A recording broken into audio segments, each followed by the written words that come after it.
Yeah, today's topic is three address code, right? It is a part of intermediate code generation, right? So basic concept of three address codes क्या है, इसका meaning आप simple way में समझो कि हम at most कितने operand use कर सकते हैं। ऑपरेंड मींस सिंपल हम कितने variables at a time define कर सकते हैं, राइट? तो जब भी हम कंपाइलर की बात करते हैं तो हमारे पास में एटमोस्ट थ्री हम वेरिएबल्स डिफाइन कर पाएंगे। थ्री से ज्यादा हमारे पास में वेरिएबल पॉसिबल नहीं है, राइट? तो इस चीज को कैसे हैंडल किया जाए? इस चीज को हैंडल करने का मीनिंग है हमारे पास में सबसे पहला वर्ड है three address code is a intermediate code. Intermediate code का बेसिक मीनिंग क्लियर है, अभी जो हम लोगों ने डिस्कस किया था इंटरमीडिएट क्यों रिक्वायर्ड है। It it is used by the optimizing compilers, right? तो जब भी हम कंपाइलर्स की बात करते हैं, क्लियर, तो ये हमारे पास में ऑप्टिमाइजेशन कंपाइलर्स के फॉर्म में यूज होता है, क्लियर। नेक्स्ट आते हैं हमारे पास, नेक्स्ट पॉइंट है in three address code the giving expression is broken down the several separate instruction. अब इसकी रिक्वायरमेंट क्यों पड़ती है कि एक ही इंस्ट्रक्शंस को अलग अलग पार्ट में तोड़ने के लिए। फॉर एग्जांपल अगर हम आपसे एक एक्सप्रेशन देते हैं A equal to B plus C plus D, right?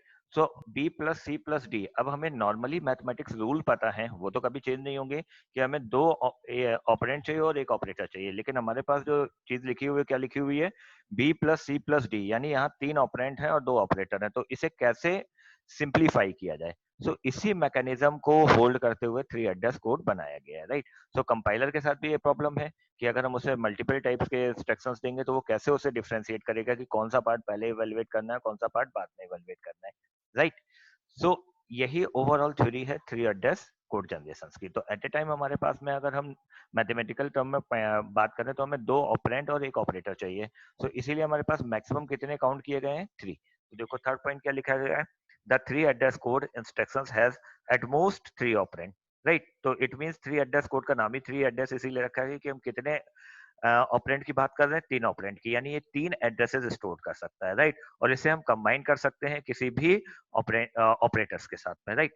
So generally common जो थ्री एड्रेस स्कीम्स फंक्शंस हैं या फॉर्मुलेशंस हैं, फर्स्ट है आपके पास में अगर हम किसी भी असाइनमेंट ऑपरेटर्स को डिफाइन कर रहे हैं, each and everybody know what is the meaning of assignment operator. तो हमने यहाँ पे क्या लिखा हुआ है, एक्स इक्वल टू वाई और जेड, ऑपरेटर जेड, राइट? तो ऑपरेटर जेड का बेसिक मीनिंग आपके पास में क्या है ना, ऑपरेटर जेड का मतलब है हम यहाँ पे प्लस माइनस अर्थमेटिकल लॉजिकल कुछ भी यूज कर सकते हैं, राइट?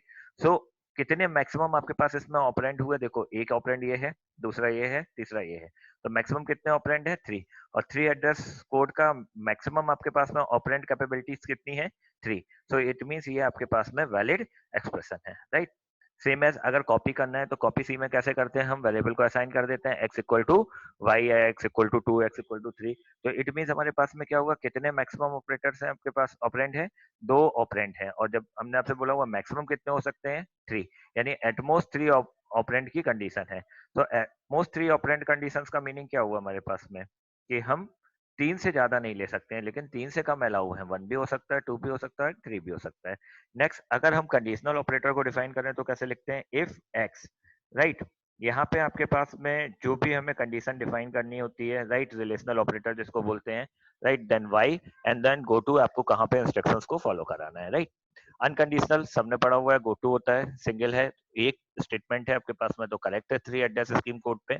एंड प्रोसीजरल कॉल्स का मतलब क्या होता है, जहां पे हम फंक्शन कॉलिंग की बात करते हैं। तो प्रोसीजरल को हम लोग किस तरीके से डिफाइन करते हैं, इसके दो पार्ट होते हैं, first is declaration and second is calling. So declaration part is always declare with the parameter that is a short form परम, राइट, एक्स, इसके थ्रू हम लोग डिफाइन करते हैं जितने भी आर्गुमेंट्स हम फंक्शन में पास करते हैं। एंड सेकंड पार्ट है कॉल, यानी उस फंक्शन को हम कॉल करेंगे और उसमें कितने पैरामीटर हैं ये बताएंगे आगे, राइट? तो हम वन बाई वन इन सारे पार्ट्स को थ्री एड्रेस कोड पे डिस्कस करते हैं, राइट? तो सबसे बेसिक एग्जांपल लेते हैं, ए एस्टिक माइनस ब्रैकेट के अंदर बी प्लस सी, राइट? अब हमें थ्री एड्रेस कोड में इसे कन्वर्ट करना है, तो बट ऑब्वियस है बी प्लस सी हमारे पास में ब्रैकेट के अंदर है, तो सबसे पहले ये सॉल्व होगा। अब बी प्लस सी को हम कहीं पे भी सॉल्व करके स्टोर करेंगे तो इट मीन हमारे पास कितने वेरिएबल्स की रिक्वायरमेंट है, एक टेम्परेरी वेरिएबल की रिक्वायरमेंट है। तो टोटल कितने वेरिएबल हो गए, एक टेम्परेरी वेरिएबल, दूसरा बी और तीसरा सी। तो हम क्या लिख सकते हैं, T one equal to B plus C, right? तो टोटल आपके पास में ऑपरेंड कितने हुए, थ्री। तो इट मीन ये अभी भी थ्री एड्रेस स्कीम कोड में है। तो first part is clear. Now अब अंदर वाले पार्ट में हम बी प्लस सी की जगह क्या लिख सकते हैं, टी टू टी वन लिख सकते हैं। सो अब minus T one, right, it's accurate syntax minus T one, लेकिन इस माइनस टी वन को हमें हैंडल कराना है। सो माइनस टी वन को हम कैसे हैंडल कराएं, सो इसके लिए भी हमने एक टेम्परेरी वेरिएबल ले लिया और इस टेम्परेरी वेरिएबल के अकॉर्डिंग हमने इन चीजों को डिफाइन किया। सो माइनस T1 के करस्पॉन्डिंग जो भी वैल्यू मिलेगी उसको हमने क्या किस में स्टोर कर लिया, एक दूसरे टेम्परेरी वेरिएबल में T2 में मान लिया, स्टोर कर दिया। तो T2 equal to minus T1, right. तो अभी भी कितने ऑपरेंड है, 2। तो अगेन कंडीशन ट्रू है 3 एड्रेस स्कीम के through. Now next part A asterisk, right. So A asterisk और रिमेनिंग पार्ट किस में कन्वर्ट हो गया, T2 में। तो हमें ए को कन्वर्ट करने की जरूरत नहीं है, क्योंकि अगर हम देखें तो तीनों आपके पास में क्या है, ऑपरेंड है। T3 भी ऑपरेंड है, ए भी ऑपरेंड है और T2 भी ऑपरेंड है। तो इट मींस ये भी 3 एड्रेस स्कीम को फॉलो कर रहा है। तो एग्जाम में क्वेश्चन आता है कन्वर्ट फॉलोइंग एक्सप्रेशन या convert C program into 3 address code schemes, right. तो पहला सिंपल एग्जांपल समझ में आया कैसे कन्वर्ट कर रहे हैं, राइट। जो जिसकी प्रायोरिटी ज्यादा होती है पहले उसको हैंडल करते हैं, फिर उसके बाद, राइट। सर ये अब पीपीटी अपलोड कर दिएगा। हाँ बेटा, मैंने बोला था ना सैटरडे को मैं सारी फाइनलाइज करके अपलोड कर दूंगा बेटा, राइट। क्लियर। तो कन्वर्ट करते हैं इस वाले एक्सप्रेशन को, इसमें समझते हैं क्या कर रहे हैं। माइनस सी एस्ट्रिक बी, तो माइनस सी का मतलब क्या हुआ हमारे पास, पहले हमें इस यूनिरी ऑपरेटर को कन्वर्ट करना पड़ेगा। सो हमने इसको T1 के बराबर मान लिया। नेक्स्ट हमारे पास में क्या है, अब ये T1 है और यहाँ पे हमारे पास B है और मल्टीप्लाई है, तो इसके आउटपुट को हम किसी दूसरे में स्टोर कर सकते हैं। सो हमने लिख दिया T2 equal to B into T1, correct form है, कोई प्रॉब्लम नहीं। सेम एस पार्ट में हमने इसको कन्वर्ट किया, ये हमारे पास में T3 है और ये पूरा ऑपरेशन हमारे पास में T4 है। तो क्या मिला हमारे पास में, फर्स्ट पार्ट से हमें T2 मिला, सेकंड पार्ट से हमें T4 मिला। इन दोनों का सम करते हैं तो हमारे पास क्या मिल जाएगा, T5 equal to T2 plus T4। और हम इस चीज को डायरेक्टली भी लिख सकते हैं, कल हमने आपको बताया था there is no need for T5। अब डायरेक्टली क्या लिख सकते हो, इसकी जगह पे A भी लिख सकते हो।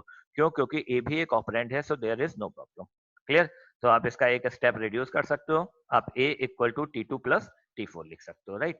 सो ये सिंपल किस तरीके का पार्ट था हमारे पास में, असाइनमेंट ऑपरेटर और अरिथमेटिक ऑपरेटर्स को हम किस तरीके से डील करते हैं, राइट। नाउ अब आते हैं एक और सिंपल एग्जांपल पे जो अभी हम लोगों ने सबसे पहले डिस्कस किया हुआ था, A tends to B plus C plus D। अब हमने आपको बताया था 3 एड्रेस स्कीम की क्यों रिक्वायरमेंट है। अब हम पहले C प्लस डी यूज करें कि B प्लस सी यूज करें, ऑपरेटर प्रेसिडेंस भी लगेगा, बहुत सारी चीजें हैं। तो कंपाइलर कैसे इस चीज को अंडरस्टैंड करे कि कौन से ऑपरेशन को हमें पहले परफॉर्म करना है, राइट।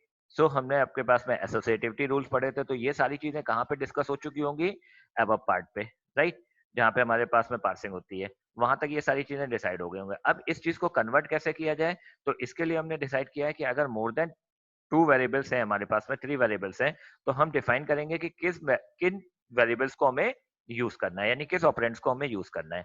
तो हमने यहाँ पे B प्लस सी को पहले यूज किया, तो हमने क्या लिखा, T1 equal to B plus C, right. Next हमारे पास में ये पूरा पार्ट किस में कन्वर्ट हो गया, T1 में।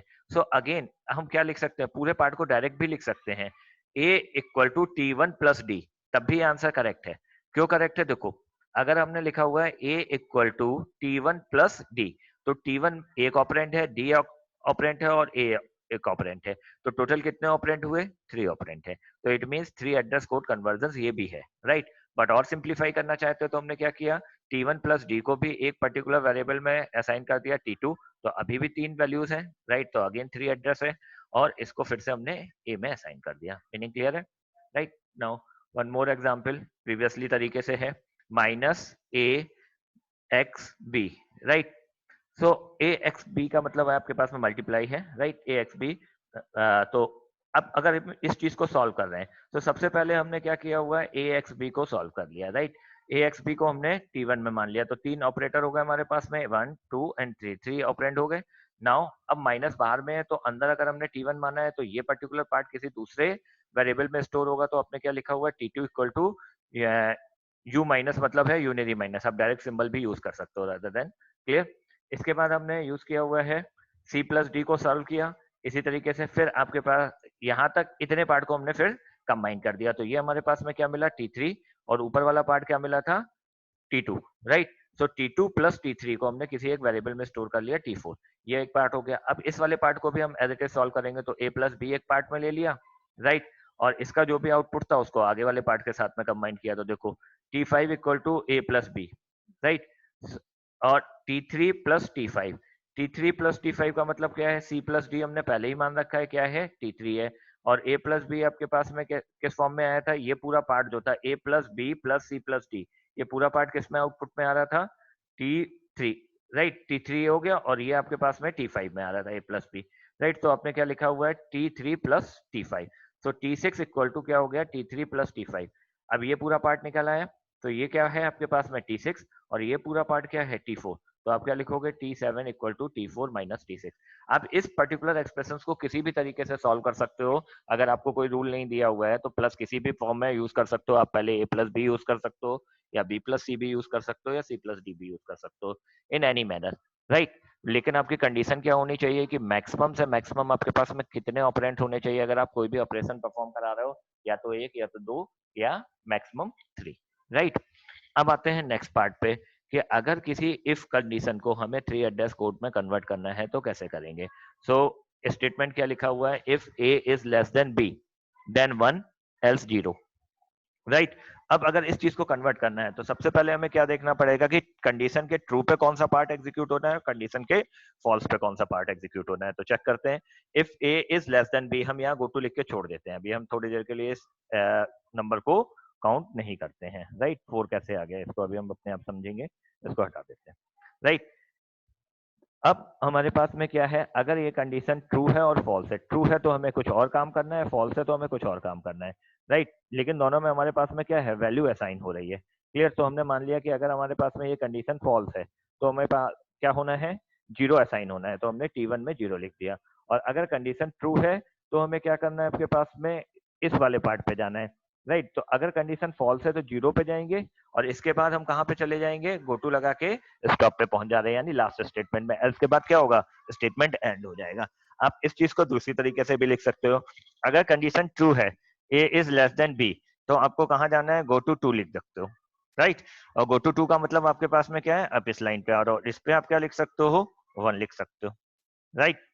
और अब एल्स वाली कंडीशन, क्योंकि एल्स वाली कंडीशन अब आप कैसे डील करोगे, यहाँ पे अगर ये कंडीशन ट्रू नहीं है तो आपने इसको गो टू टू भेजा हुआ है, अब एल्स वाला पार्ट आप यहाँ नहीं लिख पाओगे। तो इसलिए ये चीज आपको समझना है कि हम इफ एल्स और वाइल में इन चीजों को कैसे हैंडल करते हैं। तो कंडीशन अगर हमारे पास ये छोटा सा पीस ऑफ कोड है, अगर बड़ा पीस ऑफ कोड हो और वहां पे आपके पास में स्टेटमेंट्स अलग अलग हो, तो हम इफ और एल्स वाले पार्ट को जैसे अभी हम आपको बता रहे हैं वैसे हैंडल कर सकते हैं।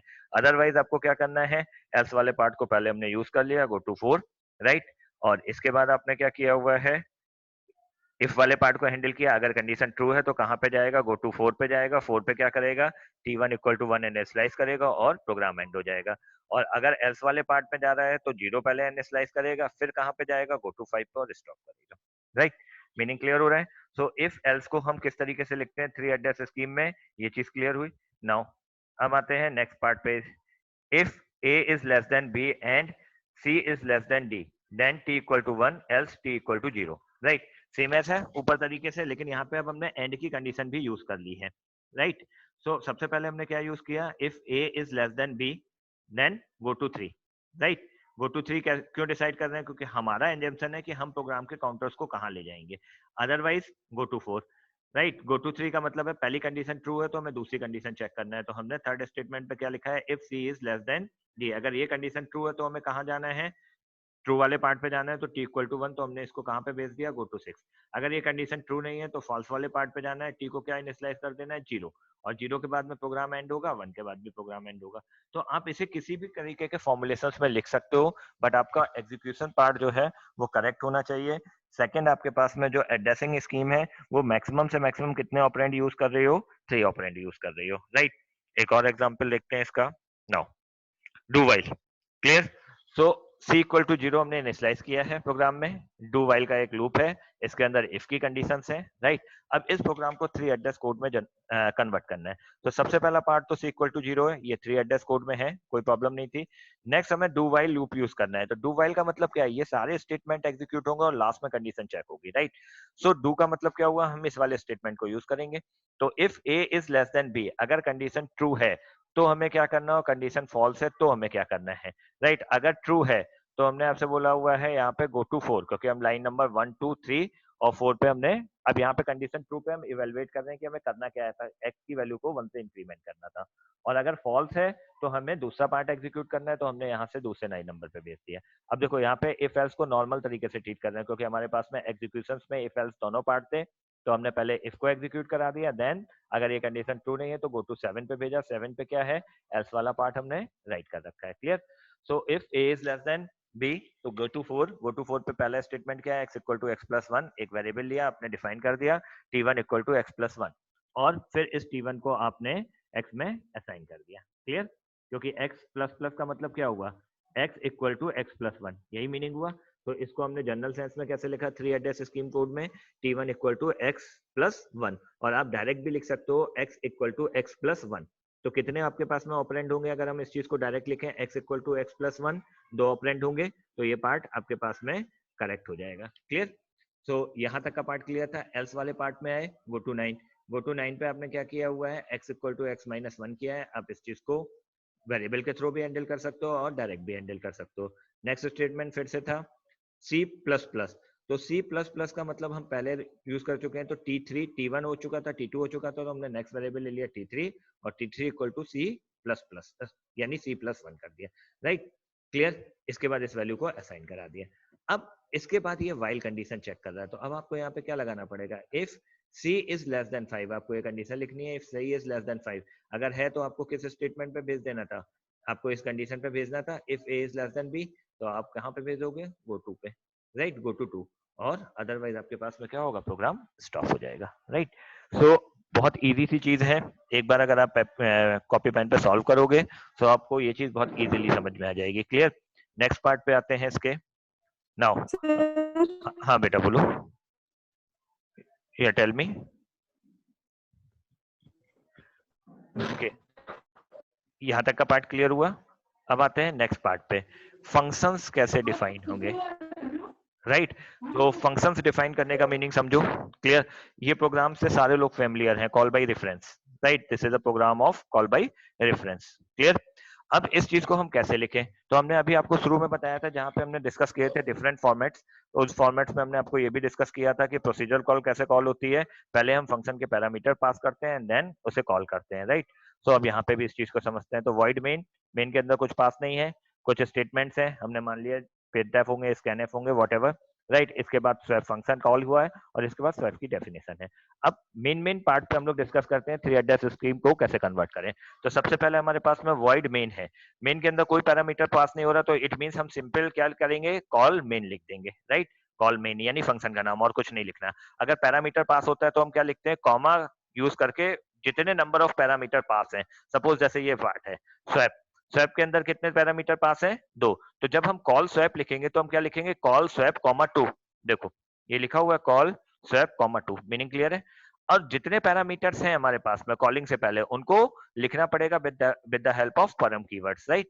तो अब इस पार्ट को समझते हैं। तो सबसे पहले कॉल किया मेन को, कोई पैरामीटर नहीं था, कोई दिक्कत नहीं है। नेक्स्ट आपके पास में इनिशियलाइजेशन है, तो हम इसको स्किप कर सकते हैं। नेक्स्ट पार्ट क्या है, फंक्शन कॉलिंग का है। तो जब भी फंक्शन कॉल हो रहा है तो उससे पहले हमें उसके दोनों पार्ट्स, यानी जितने भी आपके पास में वेरिएबल डिफाइन किए हैं आपने उस फंक्शन के अंदर, आर्गुमेंट डिफाइन किए हैं, पहले उनको डिफाइन करना पड़ेगा। तो आपने लिखा परम %x, परम %y, और इसके बाद आपने कौन सा फंक्शन कॉल किया है, कॉल। तो कॉल स्वैप कॉमा 2, ये 2 क्यों लिखा है, क्योंकि इसमें कितने पैरामीटर पास हो रहे हैं, 2।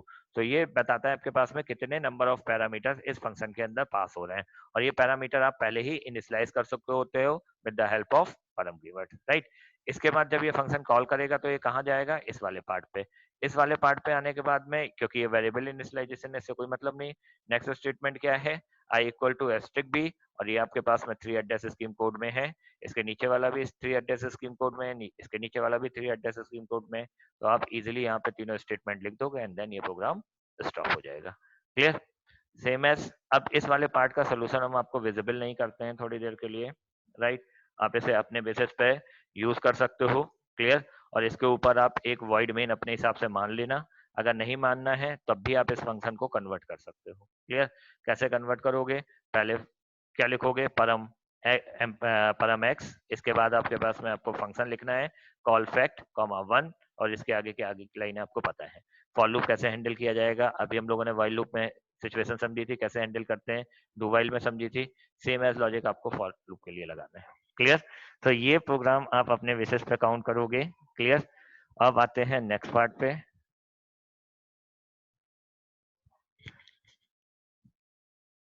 ओके, नाउ अगेन एक और प्रोग्राम लेते हैं कि किस तरीके से हमारे पास में वाइल के पार्ट को कन्वर्ट करते हैं। वाइल वाला पार्ट हम लोग समझ चुके हैं, पहले स्विच केस का पार्ट समझते हैं। तो अगर आप यूनिट 4 देखोगे तो अलग अलग स्टेटमेंट लिखे हैं, स्विच केस क्या होगा, प्रोसीजरल कॉल होगा, फंक्शनल कॉल क्या होगा।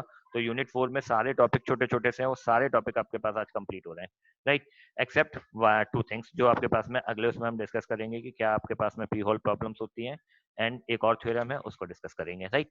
तो सबसे पहले आपके पास में केस स्विच केस लिखा हुआ है, इस पार्ट को कैसे कन्वर्ट किया जाए। तो स्विच भी हमारे पास एक तरीके का मल्टीपल इफ देन एल्स है। तो स्विच सी एच, इसका मतलब क्या है, अगर चॉइस 1 है, चॉइस 2 है, अगर केस 3 होता, केस 4 होता, तो हम उतने ही मल्टीपल इफ लगाते। कैसे लिखा है देखो, if C H equal to 1, इतना लिख के छोड़ देते हैं अभी, if C H equal to 2, if C H equal to 3, right. अब हमें देखना है कि अगर सी एच इक्वल टू 1 है तो हम किस लाइन नंबर पे जाएंगे। तो पहले हमने सारे स्विच केस लिख दिए, यहाँ पे 2 थे तो हम 2 लिख दिए, अगर 3 थे तो 3 लिख देते, राइट, क्लियर है चीज। तो if ch equal to 1 then go to, if ch equal to 2 go to, right. अब ये दोनों स्टेटमेंट लिखने के बाद आपको क्या पता है, अगर ch इक्वल टू 1 है तो हमें कौन सी लाइन इवेलुएट करानी है, दिस वन। सो आपने go to 3 भेज दिया, और go to 3 पे आपने क्या लिखा हुआ है, t1 equal to a plus b, right. आप इस पार्ट को अलग अलग ना लिख के कंबाइंड भी लिख सकते हो, c equal to a plus b without any problem, right. तो यहाँ पे आपके पास में क्या हुआ, हमने इसे 3 एड्रेस स्कीम कोड में कन्वर्ट कर दिया, राइट। इसके बाद हमारे पास में क्या है, ब्रेक। अगर केस 1 ट्रू होता है तो ब्रेक का मतलब क्या है, आप यहाँ से बाहर आ जाओ। तो बाहर का मतलब हम किस लाइन नंबर पे जाएंगे अभी हमें नहीं पता, हमने यहाँ पे ब्लैंक छोड़ देते हैं थोड़ी देर के लिए, हम यहाँ कुछ भी नहीं लिखते हैं, राइट, मान लेते हैं यहाँ पे कुछ भी नहीं है, क्लियर, ओके। नाउ अब इसके बाद हमारे पास में नेक्स्ट है केस। तो if C H equal to 2 है तो हमारे पास कहां तक हम जा सकते हैं, 5 तक हो चुकी थी line numbers, then we use 6 line number, right. तो जब हम 6 को यूज कर रहे हैं तो 6 का मतलब हमारे पास हमें क्या लिखना था, C equal to A minus B. हम इसे कंबाइन करके C equal to A minus B भी लिख सकते हैं, और डिफरेंट फॉर्मेट्स में यानी 3 एड्रेस स्कीम फॉर्मेट में भी सेपरेट करके लिख सकते हैं, T one equal to A minus B और C equal to T, right, clear. यहाँ पे ये T2 है, नॉट T1 है, okay, clear, okay, meaning clear है, राइट। सो यहाँ पे आपके पास में C इक्वल टू T2 हो गया। अब इन दोनों पार्ट के बाद ब्रेक है, राइट, इसके पार्ट भी बाद ब्रेक है, ब्रेक का मतलब है प्रोग्राम खत्म होना है, तो गो टू 9 कर दिया आपने, 9 नंबर, क्योंकि लास्ट लाइन नंबर कौन सा है, नो, जिस पे आप स्टॉप कर रहे हो, राइट। तो यहाँ पे हमने 9 लिख दिया, क्लियर।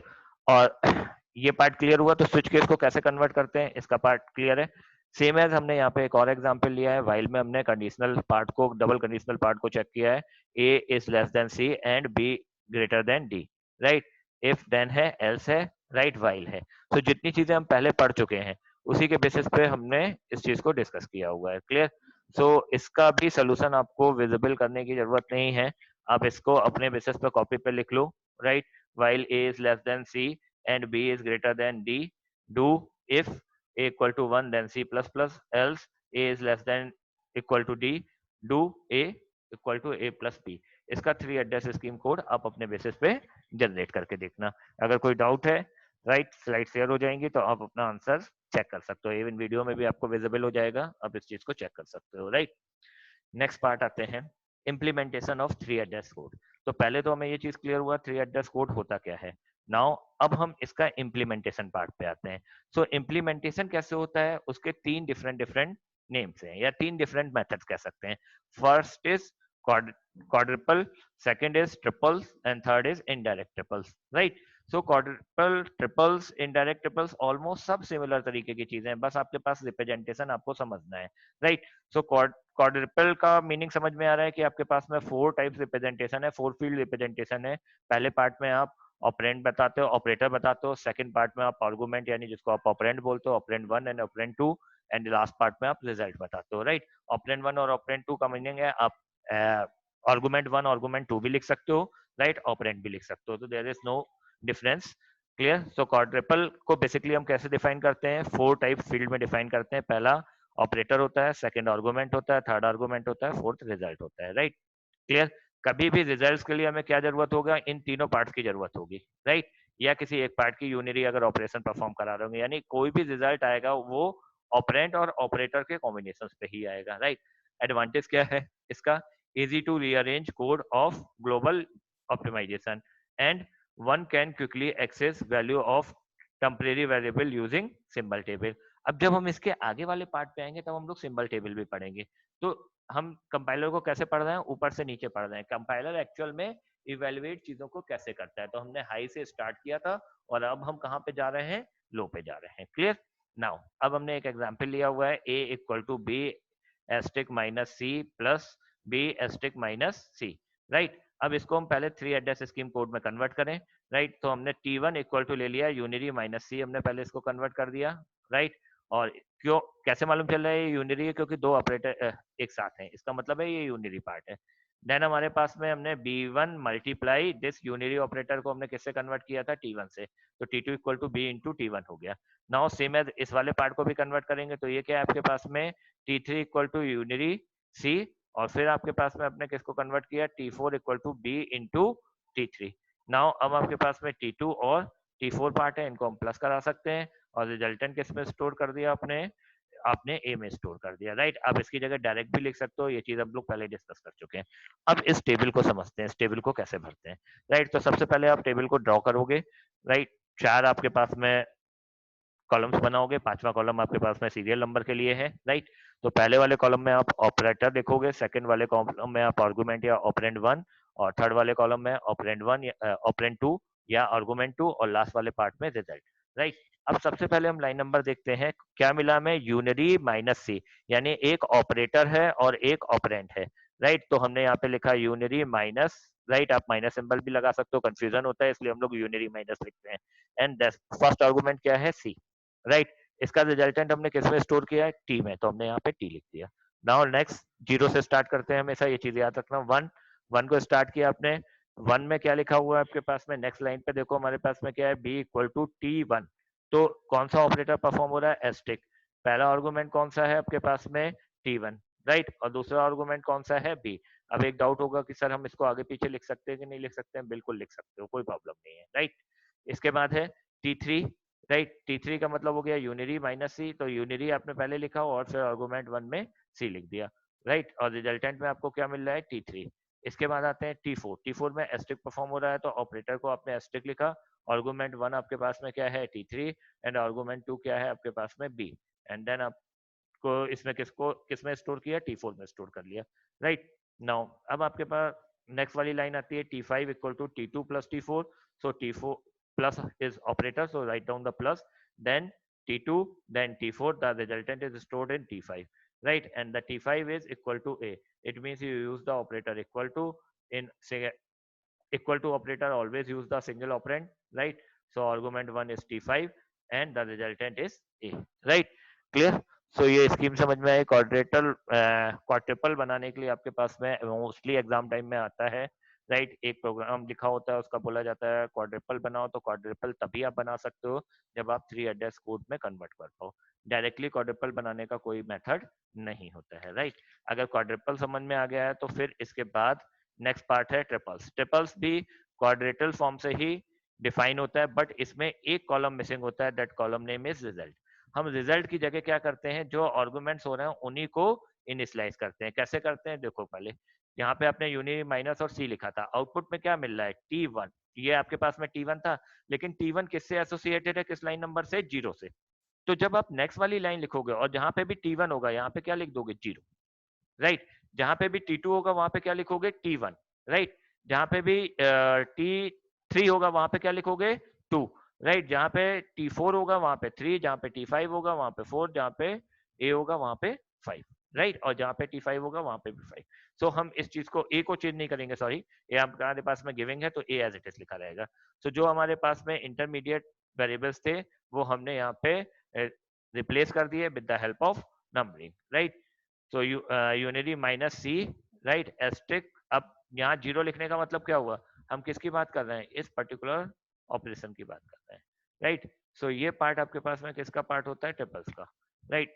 अब ट्रिपल्स का डिसएडवांटेज क्या है, एडवांटेज तो समझ में आ रहा है कि हमारे पास में एक्स्ट्रा टेम्परेरी वेरिएबल्स जो हैं वो रिड्यूस हो गए, बहुत सारे वेरिएबल्स हमें नहीं लेना पड़ेंगे, right. But temporaries are implicitly and difficult to rearrange. अब अगर हमारे पास में बहुत बड़ी सी प्रॉब्लम है तो हम इन नंबर्स को कितनी बार अरेंज करेंगे, ये एक प्रॉब्लमेटिक काम होता है, right. It is difficult to optimize because optimization involve intermediate code when triple is moved. जब इसमें ट्रिपल्स मूव कर रहा है तो इसमें कोई भी इंटरमीडिएट कोड नहीं होता है, राइट। हम डायरेक्टली इस चीज को कन्वर्ट कर सकते हैं। अभी हमने देखा था किसी भी चीज को मूव कराया नहीं, हमने केवल एक एजम्पशन दे रखा है, 0 वाला स्टेटमेंट 1 वाला 0 होगा एंड 10 वाला आपके पास में 9। क्लियर? ओके, सो ये चीज हम यहाँ पे डिफाइन करते हैं। तो 0 1 2 3 4 5 हमने यहाँ पे डिफाइन किया, यूनिरी डिफाइन किया, क्लियर, आर्गुमेंट डिफाइन किया, और जहां पे भी आर्गुमेंट के करस्पॉन्डिंगली रिजल्ट था उस रिजल्ट के करस्पॉन्डिंग उसके नंबर्स डिफाइन कर दिए। क्लियर? तो ये किसका पार्ट था? ट्रिपल्स का। ट्रिपल्स के बाद आता है indirectly triples, right. Indirectly triples, पहले इसका एक डिसएडवांटेज भी है ट्रिपल्स का, temporary are implicitly and difficult to rearrange, ये हम लोग डिस्कस कर चुके हैं। बार बार हमें अरेंजिंग करनी पड़ेगी, अगर 100 नंबर्स है तो अरेंजिंग करने में प्रॉब्लम होगी। It is difficult to optimize because optimizing involve moving intermediate codes, और इसमें इंटरमीडिएट कोड्स कहीं पे भी यूज नहीं होते हैं, राइट। इनडायरेक्टली टपल्स में क्या होता है, जो अभी हमने ये पार्ट बनाया था, क्लियर, ये जो पार्ट बना है हमारे पास, अब हम इनके नंबर्स को अलग नाम से कैटेगराइज कर देंगे और उसके लिए एक टेबल बना देंगे, राइट। देखो ये हमने लिखा हुआ है, अब हमने 0 को 1 4 दे दिया, 1 को 1 5 दे दिया, 2 को 2 6 दे दिया, 3 को 1 7 दे दिया, right. This is a similarly as directly tuples. Indirectly tuples हम कभी कभी इसलिए यूज करते हैं क्योंकि बहुत सारी हमारे पास में, अभी हम लोग आगे पढ़ेंगे सेगमेंटेशन टेबल्स, तो बहुत सारी जगह हमारे पास अगर कॉमन यूज हो रही हैं तो हम उनको रेफरेंस में अलग अलग यूज कर सकते हैं, क्लियर, राइट। सो 1 4 यहाँ पे भी यूज हो जाएगा और ये 1 4 आपके पास में कहीं और भी यूज हो जाएगा, राइट। तो just for the referencing purpose, जैसे हम पॉइंटर को मल्टीपल टाइम्स या फंक्शंस को मल्टीपल टाइम्स यूज कर सकते हैं, सेम ऐसे। तो यहाँ पे देखो क्या लिखा हुआ, this represent make use two point to the listing of all references, right? Clear? It is similar in utility as a compared to quadruple representation but require less space। तो इसमें हमारे पास में क्या है, लेस स्पेस की requirement होती है, हायर स्पेस की रिक्वायरमेंट नहीं होती है, क्योंकि हमने क्या किया हुआ है, जो पहला वाला पार्ट था उसके लिए एक अलग से टेबल बना के उसमें स्टोर कर दिया है, क्लियर। तो यहाँ तक में किसी को कोई दिक्कत है? क्वाड्रेप्टल, ट्रिपल्स, राइट। सो आज आपने यूनिट सर ये 4। थर्ड वाला indirect triple. Okay, indirect triples में बेटा कुछ नहीं है, जैसे आप ट्रिपल्स बनाते हो तो ट्रिपल्स के करस्पॉन्डिंग जो पहला वाला यस सर। पार्ट है, राइट, दिस वन, क्लियर, इसको हम 0 1 2 3 की जगह ना लिख के कोई भी नंबर दे सकते हैं, आप अपने बेसिस पे कोई नंबर दे दो। आप ओके चाहते हो 51 देना है तो आप 51 से ओके स्टार्ट सर। करोगे और 51 के बाद आपके पास में जो भी जहां तक नंबर जा रहे हैं आप उन्हें वहां तक डिफाइन कर दोगे, ठीक है। और 3 एड्रेस स्कीम पार्ट में किसी को कोई डाउट है, कैसे कन्वर्ट होती है 3 एड्रेस स्कीम? No sir. तो एग्जाम में आपके पास में कौन कौन से पार्ट हैं, स्विच केस कैसे कन्वर्ट होता है, राइट, पहला पार्ट, लूपिंग कैसे कन्वर्ट होती है, for loop, while loop, do while loop, clear, और अगर हम कंबाइन करके इन सारी चीजों को यूज करें तो वो किस तरीके से हमारे पास में डिफाइन होते हैं, क्लियर।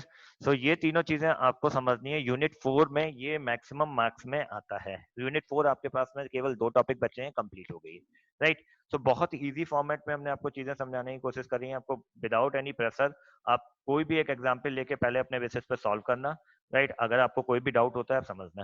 ट्रिपल्स का मतलब केवल क्या होता है, 3 एड्रेस का मैकेनिज्म क्या है कि 3 ही वेरिएबल्स हो सकते हैं, आप सिंपल फॉर्मेट में समझो, केवल 3 वेरिएबल, और हम किसी भी स्टेटमेंट को उन 3 वेरिएबल्स के फॉर्म में लिखेंगे, राइट। स्पेसिफिक फॉर्मेट्स किसके लिए यूज होता है, स्विच केस के लिए, व्हाइल के लिए, राइट, क्लियर। और जब हम फंक्शंस बनाते हैं तो फंक्शन में पैरामीटर लिखते हैं, देन कॉल लिखते हैं, राइट, इसमें गो टू के साथ में यूज करते हैं, दैट्स इट। इससे ज्यादा और आपके पास इसमें कोई भी पार्ट नहीं है, क्लियर। और इसी चीज को हम लोग आगे एक्सटेंड करेंगे जब हम डैग बनाएंगे, यानी डायरेक्टेड एसाइक्लिक ग्राफ बनाएंगे, तब भी हमारे पास यही चीज यूज होगी। तो इसका नेक्स्ट पार्ट है डैग।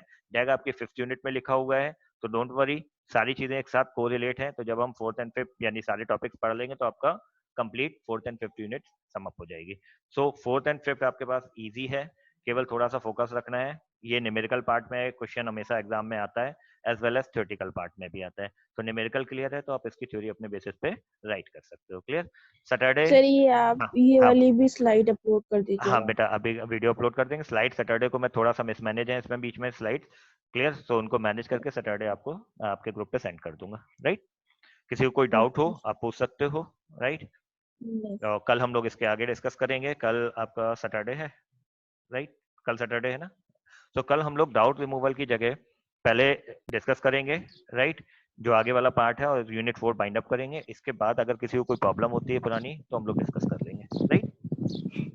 Yes sir. ओके, तो कल वाला वीडियो अपलोड नहीं हुआ था, कल और आज दोनों अभी थोड़ी देर में आपको लिंक सेंड कर दूंगा, right. Okay, thank you. Yes, sir. Thank you.